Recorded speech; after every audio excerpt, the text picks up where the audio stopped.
Salut, j'espère que tu vas bien. Moi ça va, ma famille aussi. Je t'envoie plein d'ondes positives et je souhaite que tu profites de ta vie au max. On n'a qu'une seule vie et la tienne c'est maintenant. Aujourd'hui, je vais m'attarder sur une des maladies intérieures incurables que nous avons tous à un moment de notre vie. Alors, c'est la dépression ou l'état dépressif, le fait d'être un tout petit peu déprimé par rapport à certaines circonstances de notre vie. Et là, j'ai fait un petit constat que je veux partager avec toi aujourd'hui. J'espère que ça va t'aider à ne pas sombrer définitivement dans la dépression parce que ça peut devenir chronique, ça peut devenir dangereux, ça peut coûter ta vie, ça peut coûter ta destinée, ça peut coûter ta joie. Et c'est pour ça que je veux en parler avec toi aujourd'hui pour que tu puisses reconnaître ces moments difficiles-là et que tu ne puisses pas intérioriser cela jusqu'à ce que ça devienne chronique. Voilà.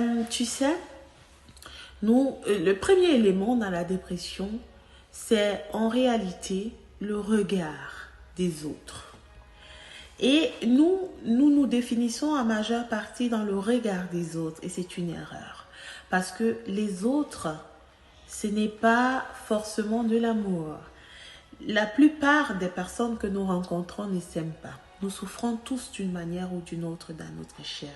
Donc tu ne peux pas définir ton bonheur dans le regard des autres, dans ce que les autres pensent de toi, dans ce que les autres disent de toi. Tu dois apprendre à t'aimer. Tu dois apprendre à t'estimer. Tu dois apprendre à être amoureux de toi, à prendre soin de toi. Et ta santé également est prioritaire. Donc quand par exemple les autres ne te donnent pas la reconnaissance dont tu as besoin, et si tu as mal, ce n'est pas bien, c'est une dépendance affective. Tu ne dois pas attendre ta reconnaissance dans les autres, tu dois la mériter, tu dois la vouloir, tu dois l'aimer, tu dois la cultiver. Tu dois avoir des pensées positives pour ta vie et ne pas te définir dans le regard des autres. Tu sais, tu es spécial, tu es unique, tu es précieux, tu es toi. Et ça, tu ne peux pas le changer. Alors tu dois apprendre à t'aimer. Et tu sais, il y a l'Éternel qui est là pour toi et qui t'aime. L'Éternel peut t'aider à te libérer, à te sentir mieux, à avoir la paix.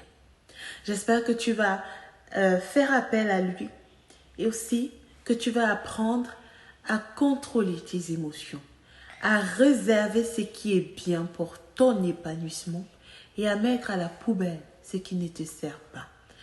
Tu vas privilégier la conversation, la communication avec des personnes quand il y a un problème pour clarifier, pardonner et puis oublier. Pardonner et passer à autre chose. N'accumule pas. Ne laisse pas tout dans ton cœur. Ne nourris pas cette rancœur. Ne nourris pas cette amertume envers quelqu'un ou par rapport à quelque chose. Ne te frustre pas davantage. Sois une personne libre, épanouie. Sois une personne précieuse pour le Créateur. Sois une personne qui aime sa vie, qui la vit pleinement. Et ça passe par ton caractère, par ton comportement. Donc, apprends à vraiment ne pas accumuler pour ne pas saturer ton cœur, ton corps. Ne te fais pas une charge mentale trop lourde pour enfin ne pas pouvoir apprécier ta vie. Ça ira. L'Éternel est ton ami.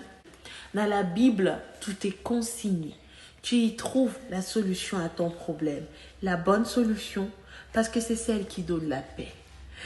C'est celle qui donne la paix. Petite astuce, retiens des autres ce qu'ils ont fait de positif dans ta vie. Quelqu'un t'a donné une information qui t'a permis de te libérer d'une emprise, garde ça. Quelqu'un a médit de toi, tu mets à la poubelle. Tu mets à la poubelle. Quelqu'un t'a fait du mal, tu pardonnes. Tu pardonnes à la personne pour te libérer. Et puis après, tu continues. Tu gardes en souvenir des gens le positif qu'ils ont fait dans ta vie. Le plus souvent, nous souffrons, nous déprimons parce que nous gardons seulement le négatif. Nous nous chargeons avec tout ce qui a été négatif pendant toute la journée et nous oublions ce petit moment de bonheur. Alors que c'est ce petit moment de bonheur, c'est cette bonne chose, c'est cet acte positif que quelqu'un a posé dans notre vie qui nous donne la paix, qui nous donne la joie. Je te souhaite vraiment de savoir garder les choses positives de la vie, de ne pas accumuler, de communiquer lorsque ça ne va pas, de sortir de ta frustration et de vivre épanoui. Je t'embrasse. Sois béni.